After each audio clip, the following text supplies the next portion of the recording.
If you love stories of empowerment and poetic justice, hit that like button right now and subscribe to our channel. We want to know if you think this kind of epic revenge is fair. Leave your opinion in the comments and share this video with someone who needs to see how to reclaim their power. A fatal error. A man at the top of his game, with a world of wealth at his fingertips, decides to treat his young mistress to a weekend of unparalleled luxury. He books the presidential suite at the Elysian Grand, the city's most exclusive 5-star hotel, a monument to old money and power. He thought he had it all planned, a perfect escape, a secret kept safe within soundproof walls. He believed his quiet, dutiful wife, a woman he saw as little more than a beautiful ornament for his home, would be none the wiser. But he made one fatal mistake, one colossal miscalculation. He chose the wrong hotel. He walked into his mistress's arms for a weekend of sin, not realizing he was walking straight into the heart of his wife's kingdom and straight towards his own spectacular ruin. Brendan Sterling adjusted the knot of his silk tie, his reflection staring back at him from the polished obsidian of his corner office window. 45 floors below, the city sprawled like a circuit board, a complex network of power and money that he, Brendan Sterling, senior vice president of Sterling and Finch Capital, had mastered. He was a king surveying his domain. His suit was bespoke, Savile Row. The watch on his wrist was a Patek Philippe Nautilus, and the car waiting for him downstairs was a midnight blue Rolls-Royce Ghost. These were not just possessions, they were affirmations of his success, testaments to his ruthless climb up the corporate ladder. His life was a meticulously curated masterpiece. His penthouse in Point Piper was a feature in architectural magazines. His 2 children were enrolled at the most exclusive private schools money could buy. And then there was his wife, Georgia, beautiful, elegant, from a good family, though one he always privately considered old money, knew poverty. She was the perfect corporate spouse.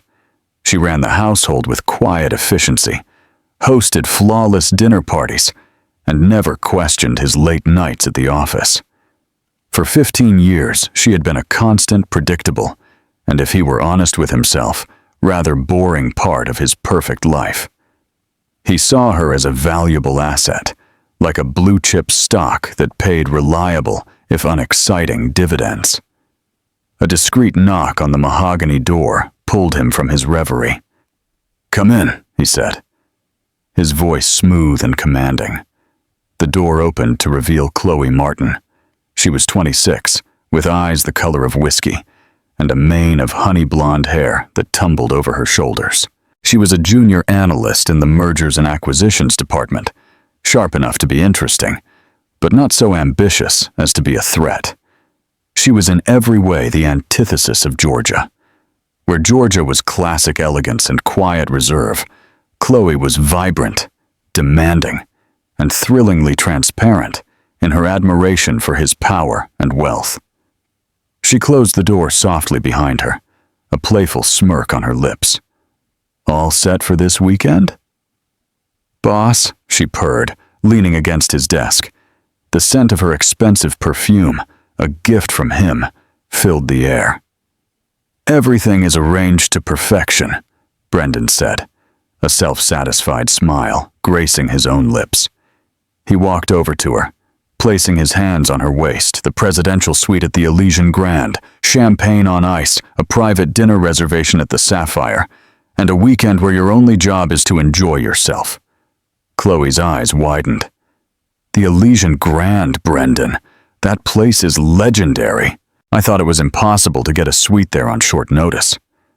"For most people it is," he said, enjoying the look of awe on her face. "But the name Sterling still opens doors, my dear. I made one call to the concierge, mentioned a potential corporate account, and they practically rolled out the red carpet." He felt a familiar surge of pride. This was his power, the ability to bend the world to his will with a single phone call.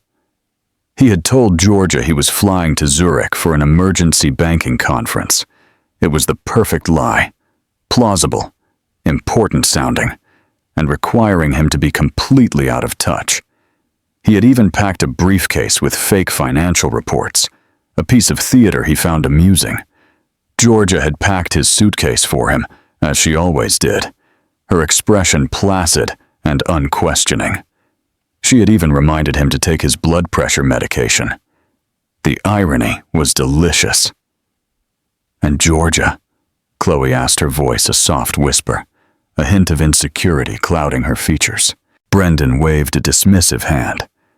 "She believes I'll be negotiating with Swiss bankers all weekend. She's probably planning her schedule for the charity gala or discussing flower arrangements with the gardener. Her world is small, contained. She wouldn't suspect a thing." He truly believed it. Georgia lived in a gilded cage he had built for her. She had her charities, her luncheons, her book club with other society wives. He funded it all, of course, providing her with a generous allowance that kept her comfortable, and he assumed content. He had convinced himself that her lack of ambition was a sign of her satisfaction, not a sign of something hidden. She was a relic, a beautiful woman from a bygone era who didn't understand the blood and sweat of modern ambition.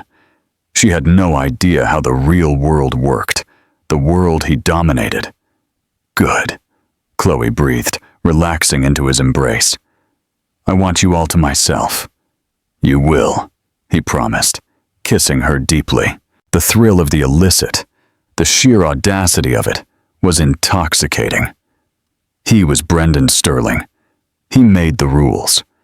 This weekend was not just about pleasure. It was a celebration of his own untouchable status. He was taking his mistress to the most opulent hotel in the city, a place synonymous with the established elite, and he was doing it right under his wife's nose. The sheer arrogance of the act was half the fun. As he held Chloe, the image of Georgia calmly folding his shirts and placing them in his suitcase flashed in his mind. He felt a fleeting, almost imperceptible prickle of something not guilt, but a faint disquiet. He dismissed it instantly. It was just the last vestige of a conventional conscience, and he had no use for that anymore. The Rolls-Royce Ghost glided to a silent stop beneath the ornate wrought iron and glass canopy of the Elysian Grand. A doorman, dressed in a crisp, dark green uniform with gold epaulets, moved with practiced grace to open Brendan's door before he'd even fully registered they had arrived. "Welcome to the Elysian Grand, Mr. Sterling."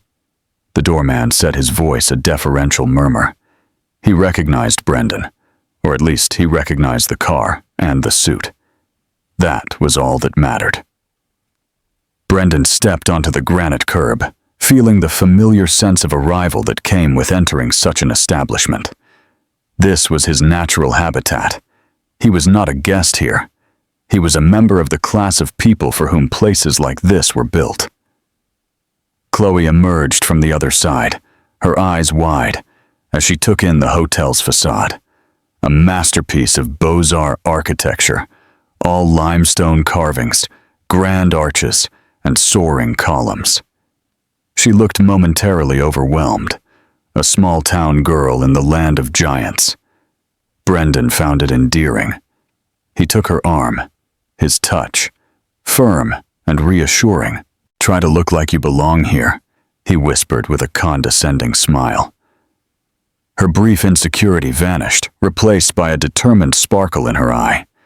She lifted her chin, squeezed his arm, and together they walked through the revolving bronze doors. The lobby was breathtaking. It was a cathedral of wealth. The ceiling soared 3 stories high, adorned with a colossal crystal chandelier, rumored to have been salvaged from a French palace, hung in the center, casting a warm golden light over everything.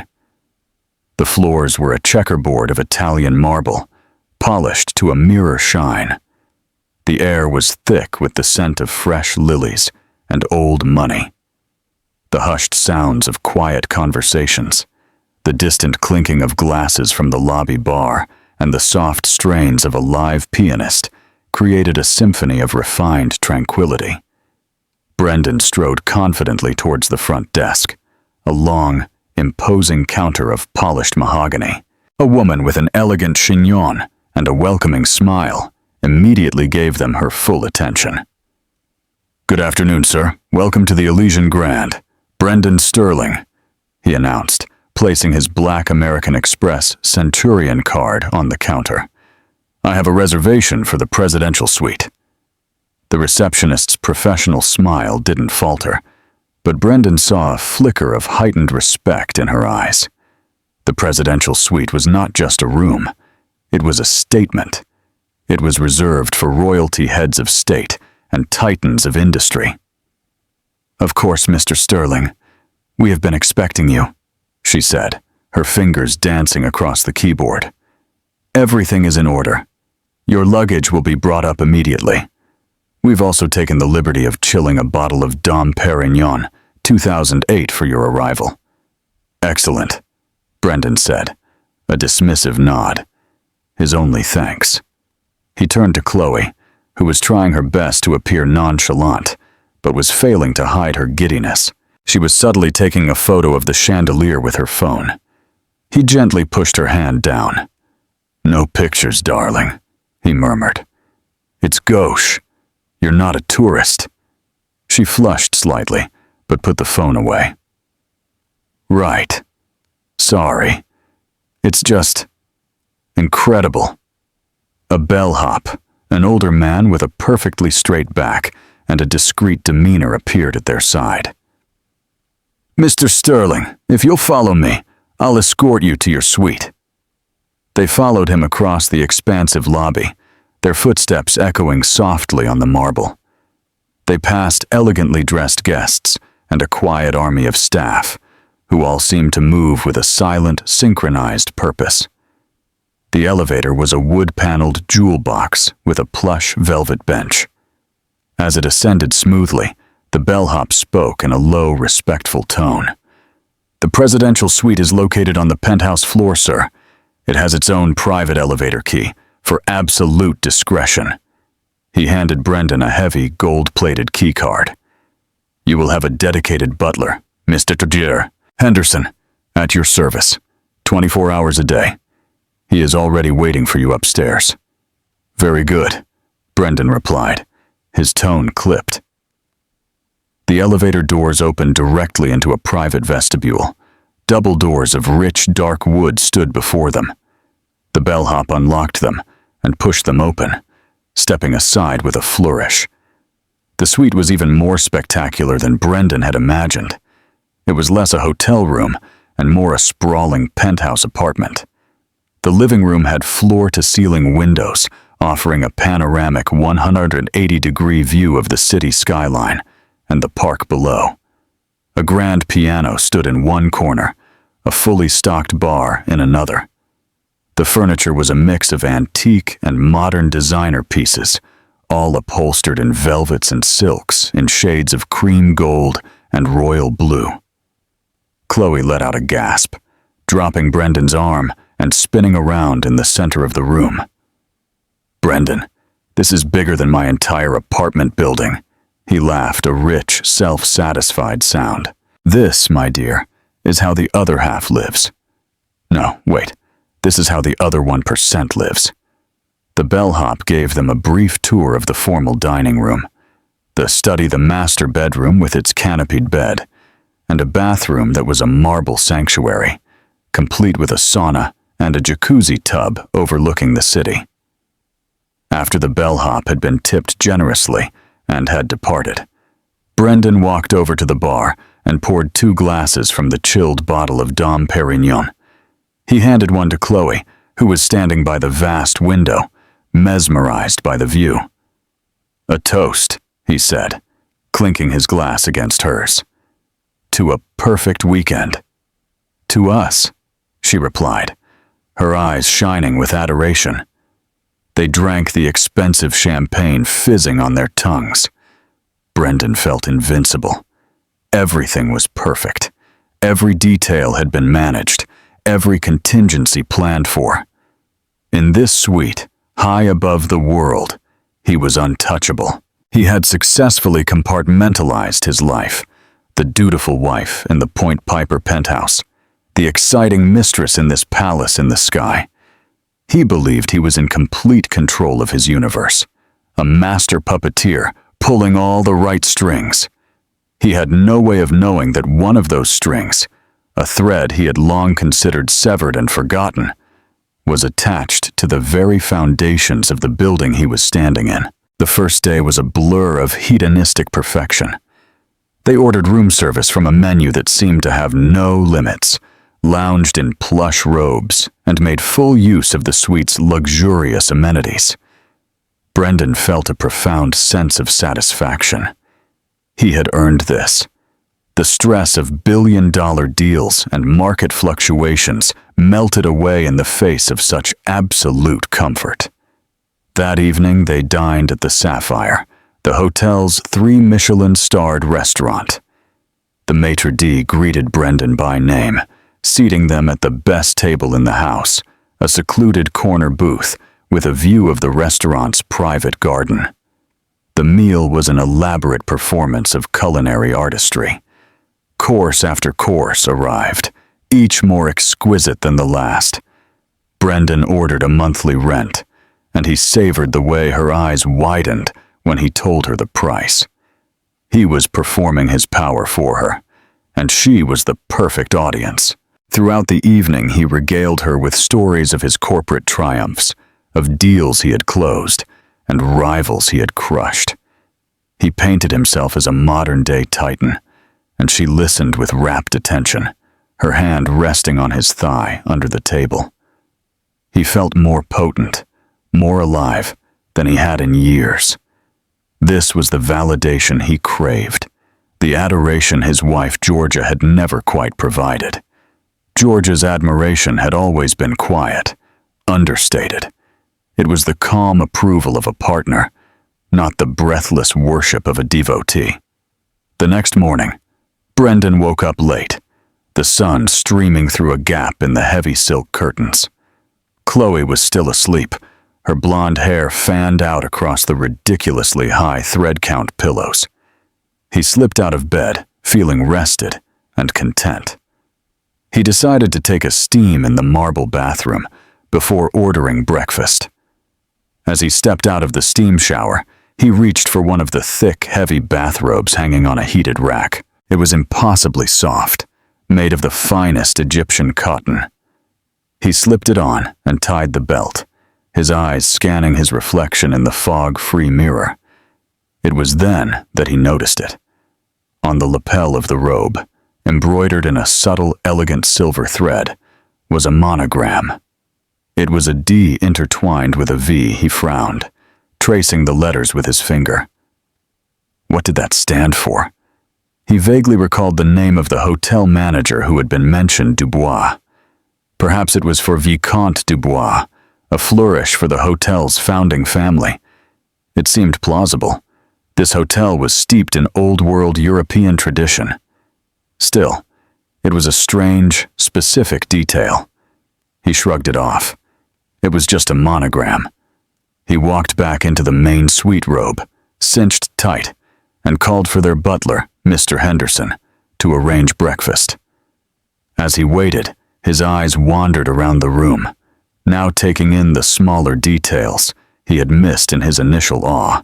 He noticed the stationery on the mahogany desk, heavy, cream-colored cardstock. He picked up a sheet. In the top corner, embossed in the same elegant script as the monogram, were the intertwined initials, VD. A faint, unidentifiable unease began to stir in the pit of his stomach. It was like hearing a single note off-key in an otherwise perfect symphony. When Mr. Henderson arrived with a trolley laden with their breakfast smoked salmon, scrambled eggs with truffle-fresh pastries, and silver pots of coffee, Brendan decided to ask. "Mr. Henderson," He began trying to sound casual. "I was just admiring the hotel's branding." "These initials," he said, gesturing to the stationery. "VD, is that for the hotel's founder?" The butler, a man whose face was a mask of professional discretion, paused for a fraction of a second. "The monogram represents the ownership, sir. It has been the hotel's mark for a very long time." The answer was polite professional and told him absolutely nothing. The slight hesitation, however, did not go unnoticed by Brendan. He was a man who read people for a living, who could spot a bluff across a boardroom table. The butler was being evasive. "I see," Brendan said, letting it drop. But he couldn't let it go. As he ate his breakfast, the letters echoed in his mind. VDVD. The familiarity of it was maddening. It tickled the edge of his memory, a name or a place he couldn't quite grasp. He thought of Georgia. Her maiden name was Davies. Georgia Davies. VD. The thought struck him with the force of a physical blow. He actually put his coffee cup down with a clatter. It couldn't be. It was an absurd coincidence. Her family had been wealthy, yes, but they had lost the bulk of their fortune generations ago. Her father, William, had been a quiet, unassuming man who had passed away a decade ago, leaving Georgia a modest inheritance, which Brendan had of course absorbed into his own portfolio and managed for her. He remembered William as a gentleman of a bygone era, always talking about standards and legacy, but seemingly possessing little of actual substance.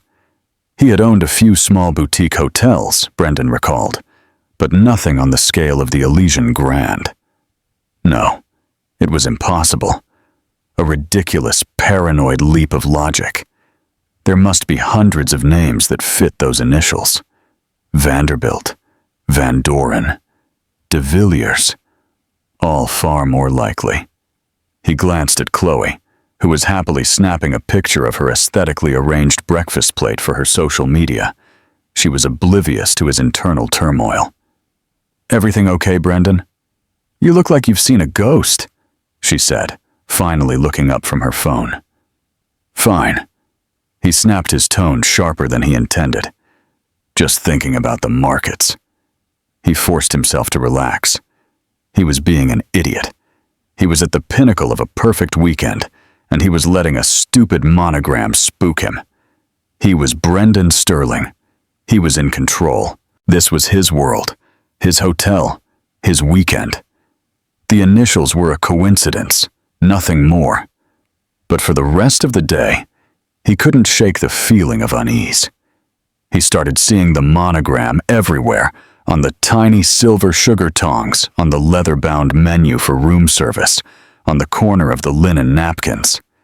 Each time he saw it, the image of his wife's calm, serene face flashed in his mind. The woman he thought he knew so well. The woman he had dismissed as simple and predictable. The gilded cage he had built for her suddenly seemed less like a prison and more like a fortress, one he had never bothered to look inside. The unsettling thought crept in, unbidden. What if he didn't know his wife at all? For their final evening, Brendan had planned to recreate the magic of the first. He made another reservation at the Sapphire this time, requesting the chef's tasting menu with the premium wine pairing. He was determined to shake off the bizarre paranoia that had clung to him since the morning. He would drown his unease in vintage Bordeaux and reaffirm his control. He and Chloe got dressed. He wore a dark, tailored suit, and Chloe wore a stunning, backless red dress he had bought for her. As they stood in front of the mirror, he felt a sense of reassurance. They looked like a power couple. They belonged here. The monogram was a ghost, a figment of an overworked imagination. They descended to the restaurant, the private elevator, delivering them once again to the world of hushed elegance.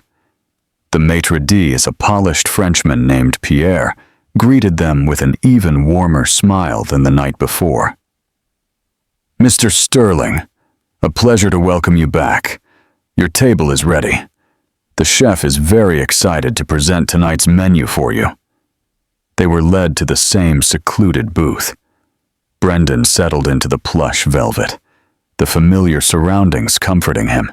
He ordered a bottle of Krug champagne to start a celebratory gesture meant to banish the last of his foolish anxieties.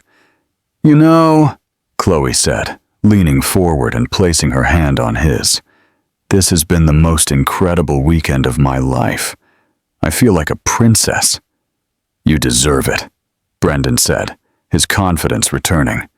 He was being ridiculous. This was his life. He made this happen. The first few courses were sublime: a delicate oyster, vichyssoise, followed by seared scallops with a citrus foam. The conversation was light, and Chloe's laughter was like music, washing away the last of his concerns. He was just about to raise his glass to toast their future when he noticed a subtle shift in the restaurant's atmosphere. A quiet energy, a ripple of tension, was spreading from the entrance. The staff, usually the picture of calm professionalism, seemed to be standing a little straighter. Pierre, the maitre d', was conferring in a hushed, urgent tone with a man in a dark suit who had a security earpiece. Brendan watched with mild curiosity. "Looks like some important guest is arriving," he remarked to Chloe. A moment later, Pierre began moving towards their table, his expression a carefully constructed mask of apology and deference. He looked deeply uncomfortable. "Mr. Sterling," he began, his voice low, "my sincerest apologies for this interruption." "Is there a problem?" Brendan asked, a hint of irritation in his voice. Before Pierre could answer, the source of the commotion became clear. A small group of people had entered the restaurant and were now standing near the entrance, surveying the room. At the head of the group was a woman. Brendan's blood ran cold. The champagne glass in his hand felt suddenly heavy, his fingers numb. It was Georgia. She was not the Georgia he had left at home, the woman in cashmere cardigans and sensible pearls. This was a different creature entirely. She wore a stunningly tailored deep navy blue power suit that accentuated her tall, slender frame. Her hair, usually in a soft chignon, was styled in a sleek, severe cut that framed a face set with an expression of icy calm and absolute authority. Her only jewelry was a pair of large diamond stud earrings that glittered like chips of ice. She was flanked by two men. One was an elderly, distinguished gentleman with silver hair and sharp eyes, a man Brendan recognized with a jolt of horror: Arthur Peterson, the legendary, notoriously ruthless corporate lawyer who had been a close friend of George's father. The other was the hotel's general manager, a man Brendan recognized from pictures in the hotel's brochure. They stood slightly behind her, like loyal lieutenants attending their general. Chloe, following Brendan's frozen gaze, turned. "Brendan, who is that? Do you know her?" She whispered, a confused frown on her face. "She looks a bit like your—" Her voice trailed off as the reality of the situation began to dawn on her. George's eyes swept the room, calm and methodical, before they landed directly on their table. There was no shock in her gaze, no surprise. There was only a cool, deliberate recognition. It was the look of a predator that had finally located its prey. The entire restaurant had fallen silent. Diners were frozen forks halfway to their mouths, their quiet conversations dead. The only sound was the soft clinking of George's heels on the marble floor as she began to walk towards them. It was the longest walk of Brendan's life. Each step echoed in the cavernous silence, a drumbeat marking the seconds until his world collapsed. His mind raced, trying to form a lie, an explanation, an escape route. But there was none. The carefully constructed walls of his double life were not just cracking. They were being vaporized before his very eyes. Hitvor looked at Chloe, whose face had gone pale, her lipstick-red smile frozen in a rictus of terror. He looked at the other diners, their faces a mixture of curiosity and pity. And then he looked back at his wife, who was now just a few feet away. In her eyes, he didn't see the hurt spouse he might have expected. He saw a stranger. He saw a queen who had come to reclaim her throne, and he knew with a certainty that chilled him to the bone that he was nothing more than a trespasser in her kingdom. Georgia stopped at their table. She didn't look at Chloe. Her entire focus, cold and undivided, was on Brendan. The scent of her perfume, a subtle expensive fragrance he hadn't smelled on her in years, reached him. It was sharp and clean, like winter air. "Brendan," she said. Her voice was perfectly level, devoid of any emotion. It was the voice she used when giving instructions to staff, calm and final. "I believe you are in my seat." The statement hung in the air, a masterpiece of double meaning. Brendan stared at her, his mouth dry. He felt 100 pairs of eyes on him. The carefully curated persona of Brendan Sterling, the master of the universe, was shattering like cheap glass. "Georgia," he stammered, his mind a blank slate of panic. "What? What are you doing here? I thought you were in Melbourne. The charity gala." A small, humorless smile touched her lips. "I canceled. Something more important required my attention." Her gaze finally flickered to Chloe, a quick, dismissive glance that took in the expensive dress and the terrified expression. She looked at her, not as a rival, but as one might look at a piece of furniture that was out of place. "And I see you brought a guest." Chloe shrank back in her seat, looking at Brendan with pleading, terrified eyes. She opened her mouth to say something, but no words came out. Georgia turned her attention back to Brendan. "I must say, Brendan, I'm impressed. The presidential suite, the sapphire, you have expensive taste. It's a comfort to know you appreciate the family business." The family business?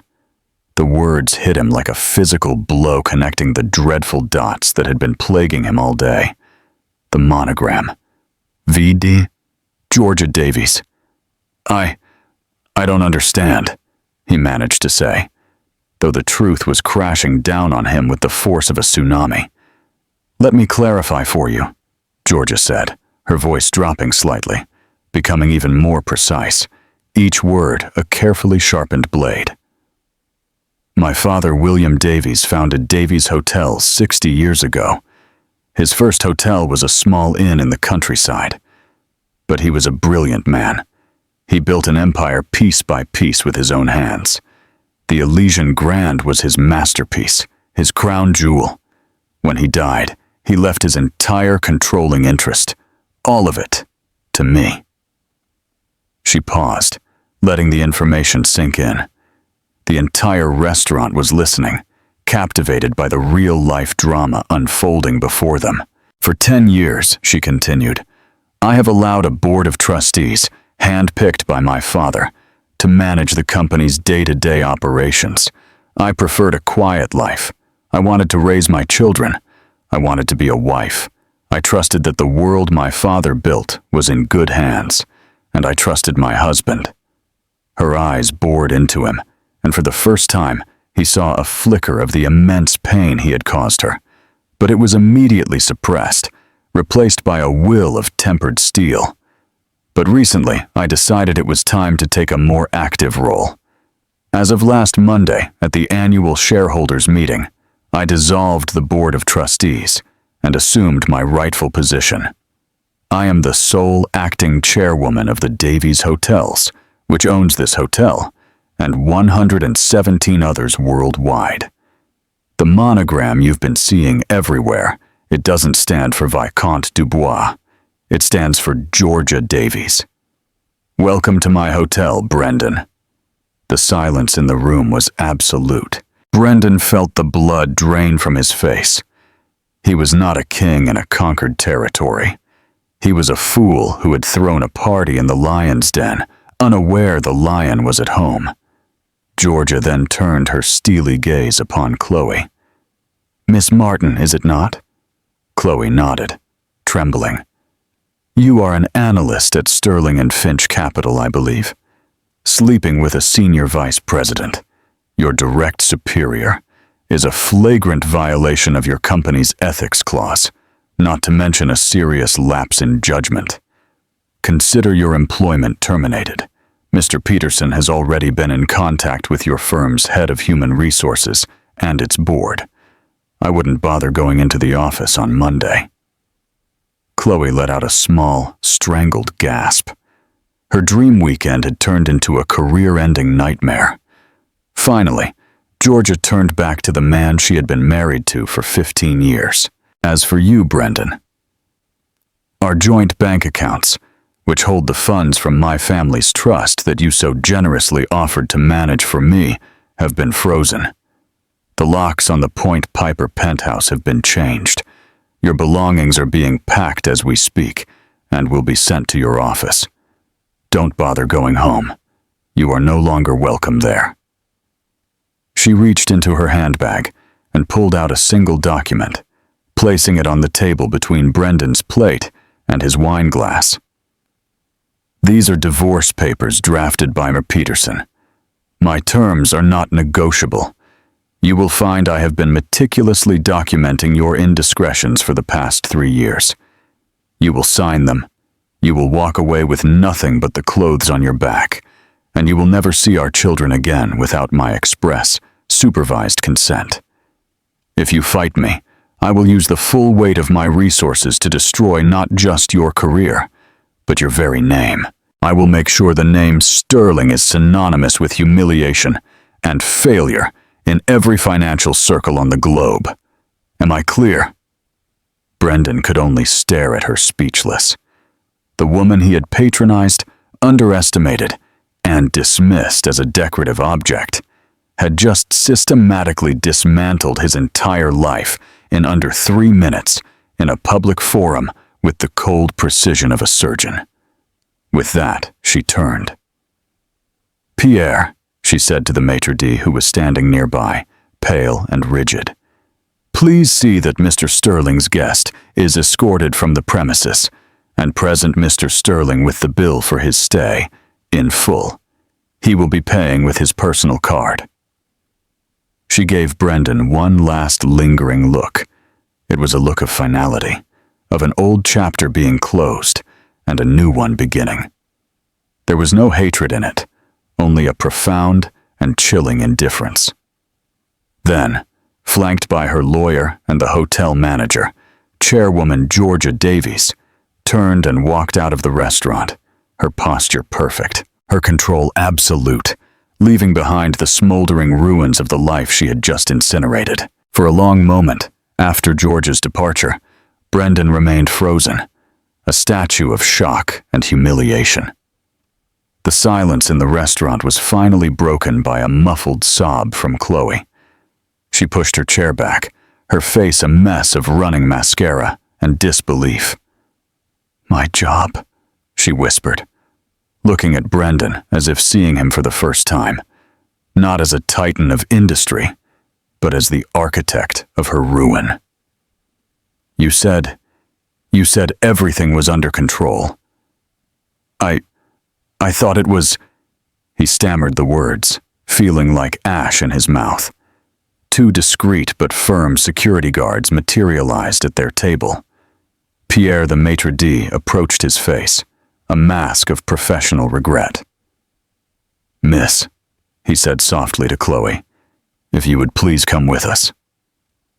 Chloe looked wildly from the guards to Brendan, but he offered no help. He couldn't even meet her eyes.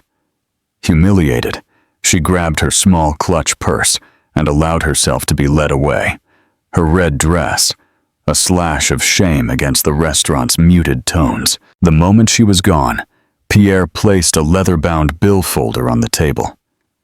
"Your bill, Mr. Sterling." Brendan stared at it. He opened it numbly. The figure inside was astronomical. The suite, the room service, the vintage wines, the chef's tasting menus. It was a sum that would make most people gasp, but for him, it should have been trivial. He pulled out his wallet, his hands shaking slightly. He handed Pierre the black Amex. "Here." The maitre d' returned a minute later, his expression even more pained. "My apologies, Mr. Sterling. The card has been declined." "What?"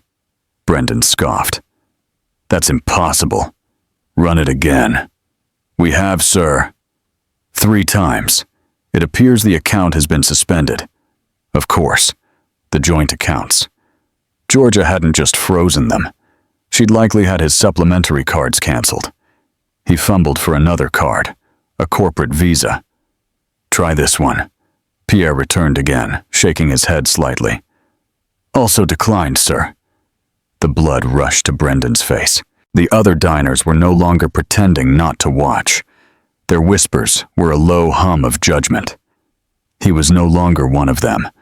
He was the evening's entertainment. "This is ridiculous. There must be a mistake." Brendan blustered his voice, rising. The general manager, the same man who had flanked Georgia, approached the table. His demeanor was no longer deferential. It was cold official. "Mr. Sterling, perhaps you have another method of payment. If not, we will have to consider this a matter of theft of services and involve the authorities." The threat hung in the air, thick and suffocating. Brendan Sterling, a man who moved billions of dollars before breakfast, couldn't pay his hotel bill. The humiliation was absolute. He had no cash, no working cards. He was trapped. Brendan's lawyer, Arthur Peterson, reappeared at the edge of the dining room. He walked over to the manager, spoke a few quiet words, and then addressed Brendan.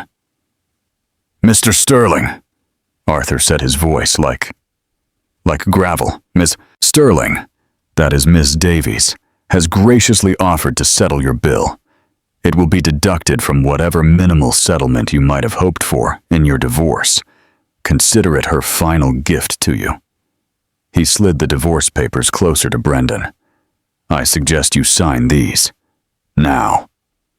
Defeated, Brendan picked up the pen. His signature, usually a bold, confident slash, was a shaky, pathetic scrawl. He had been completely and utterly outplayed. Now the general manager said, his voice hard. "You have 10 minutes to collect your belongings and vacate the premises. Security will escort you." The walk of shame from the restaurant, through the grand lobby, and up the elevator was excruciating. Every glance from a guest, every look from a staff member felt like a physical blow. The deference and respect were gone, replaced by contempt and cold indifference. In the suite, his things had already been thrown haphazardly into his suitcase by a stony-faced butler. 10 minutes later, Brendan Sterling was standing on the curb outside the Elysian Grand, the same spot where he had arrived, feeling like a king, just 24 hours earlier. The doorman who had greeted him so warmly now stared straight through him. His Rolls-Royce was gone. Towed, he assumed, as it was registered in George's name. It started to drizzle a cold, miserable rain. He tried to call an Uber, but his app was linked to his canceled cards. He stood there, a man in a $1,000 suit with a useless phone and an empty wallet, as taxis and limousines swished past. He was stranded. He started to walk, the drizzle soaking his suit jacket. He had nowhere to go. His home was no longer his. His office would be a place of shame. His friends he knew would side with power and old money. They would side with Georgia Davies. News of this spectacular humiliation would travel through their circles at the speed of light. He found a payphone, a relic from another era, and used the few coins he had in his pocket to call his one remaining ally, a junior partner at his firm named Frank. "Frank, it's Brendan. I'm in trouble. A real mess."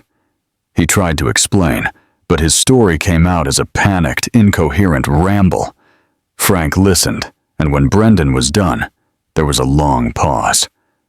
"Brendan?" Frank said, his voice strained. I just got an email from the board. It's about you. They're calling an emergency meeting Monday morning. Brendan, they're invoking the morals clause. George's lawyer sent them a full dossier. Photos, bank statements, everything. They're going to fire you." The receiver slipped from Brendan's numb fingers, clattering against the metal of the payphone booth. It was over. All of it. In a single evening, he had lost his wife, his children, his home, his mistress, his gua, and his fortune. Georgia hadn't just defeated him. She had erased him. He looked up at the glittering penthouse suite of the Elysian Grand, a beacon of power high above the city. He had flown too close to the sun, never realizing the sun was his wife, and now he was in a freefall with no ground in sight. 6 months later, the world had moved on, and Brendan Sterling had been left behind. The name that once commanded respect on Martin Place was now a cautionary whisper, a ghost story told to ambitious young associates about the perils of hubris. As Georgia had promised, her victory was not just a defeat for him, it was a complete and total erasure. The emergency board meeting at Sterling and Finch Capital had been a formality, a swift clinical execution. His office was cleared out before he even had a chance to process his termination. The morals clause a piece of corporate boilerplate he'd never given. A second thought had become the guillotine that severed him from his life's work. His new reality was a suffocating cloak of anonymity and failure. The Point Piper penthouse was replaced by a third-floor walk-up in a western Sydney suburb, a place that smelled of damp and his neighbors' cooking. The floor-to-ceiling windows that had offered panoramic views of the city were now a single grime-streaked pane, looking out onto a graphite-covered brick wall. The silence of his old life, a silence of refined luxury, was replaced by the constant noise of sirens, arguing neighbors, and the rattling groan of the ancient radiator. He sold the Patek Philippe, then the cufflinks, then the art collection he'd been so proud of each sale, a small death chipping away at the man he used to be, until only a hollow shell remained. He now worked at a small, faceless financial services firm called Apex Solutions, a name so generic it was insulting. His corner office was a cramped cubicle under the glare of flickering fluorescent lights. He, who once moved markets with a single phone call, now spent his days performing mind-numbing data entry and compliance checks work. Once done by the interns, he never bothered to learn the names of. His boss was a man 15 years his junior, a smug, ambitious graduate who treated Brendan with a thinly veiled contempt, fully aware of who he used to be, and relishing his fall from grace.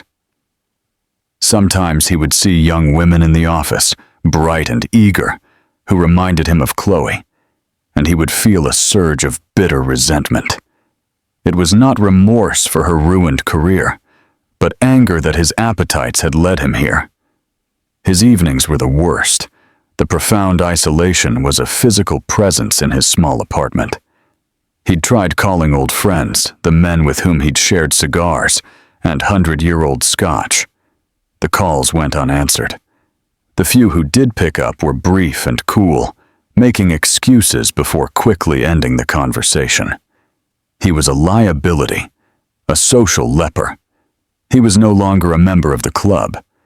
He was just a man in a cheap apartment, haunted by the ghost of his former life, the self-pity a poison he drank every night along with bottom-shelf whiskey.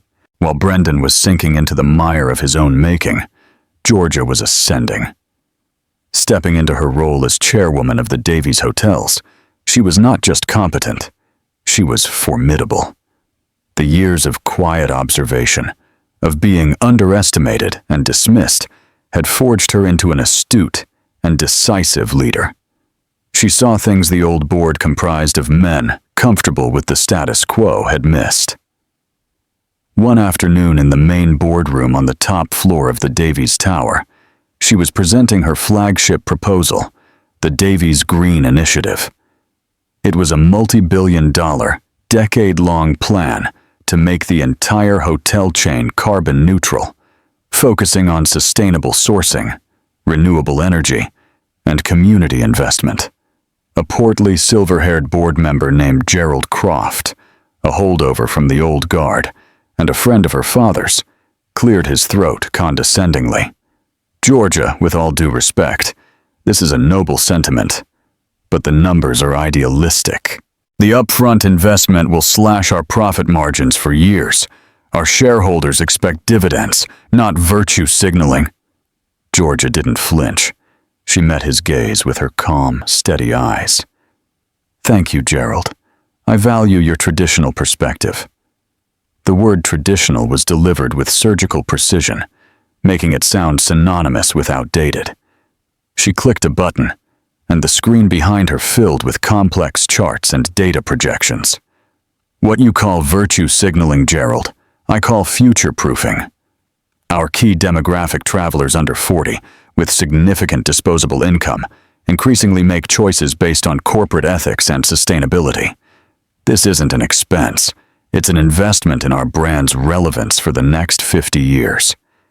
My projections show that while we'll see a 5% dip in net profits for the first 18 months, the positive press increased brand loyalty, and government tax incentives will lead to a projected 15% growth in market share within 5 years.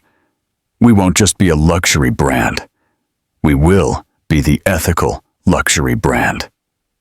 She paused, letting her words sink in. My father built this company on quality and legacy. This is the legacy for the 21st century. The motion stands. A murmur of approval went through the room. Gerald Croft sank back into his chair, defeated. From the corner, Arthur Peterson watched a rare, proud smile on his face. The slumbering titan had well and truly awoken. Her new life wasn't just in the boardroom. The Point Piper penthouse, once a cold showroom for Brendan's success, had been transformed. It was now a home filled with warmth and laughter. She was there for her children, truly present for the first time. She helped with homework, attended school plays, and had long conversations about their hopes and fears. She was discovering the joy in the small, real moments she had missed while playing the part of the perfect corporate wife. She was not just a chairwoman. She was a mother, a leader, a whole person finally living her own life on her own terms. One crisp autumn evening, Brendan was walking home from the subway station. The collar of his thin coat turned up against a biting wind. The city that had once felt like his kingdom now felt alien and hostile. He stopped at a newsstand, the bright glare of the magazines, a stark contrast to the gray pavement. And there she was. Her face was on the cover of Forbes. It was a stunning photograph. Georgia stood on the balcony of the Elysian Grand's presidential suite.